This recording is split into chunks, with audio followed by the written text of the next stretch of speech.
डिसेंबर आणि नववर्षाचं आगमन या पार्श्वभूमीवर होणारा जल्लोष लक्षात घेता कोणताही अनुचित प्रकार घडू नये यासाठी मुंबई पोलिसांनी ऑपरेशन ऑल आउट सुरू केलेलं आहे। जागोजागी नाकाबंदी, फरार आरोपींचा शोध अशा प्रकारे पोलीस कारवाई करते आहे। पोलिसांनी रेकॉर्डवरील 561 आरोपींपैकी 326 फरार आरोपी तपासण्यात आले आहेत। त्यातले 23 आरोपींना अटक झाली आहे। महिलांविरुद्ध गुन्हे करणारे 24 तर विविध प्रकारचे गुन्हे करणारे 31 जण पोलिसांनी ताब्यात घेतलेले आहेत।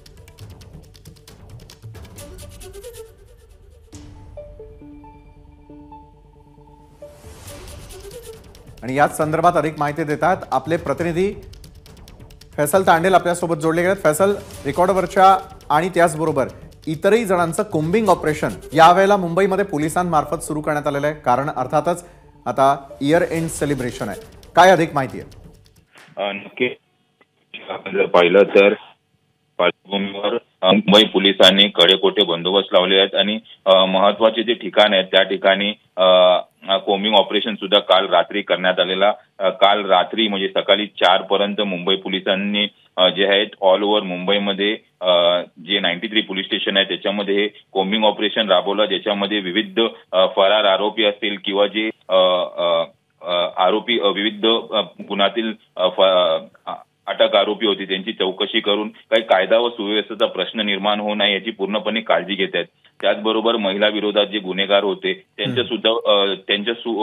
त्यांच्यावर सुद्धा कारवाई करण्यात आलेली आहे।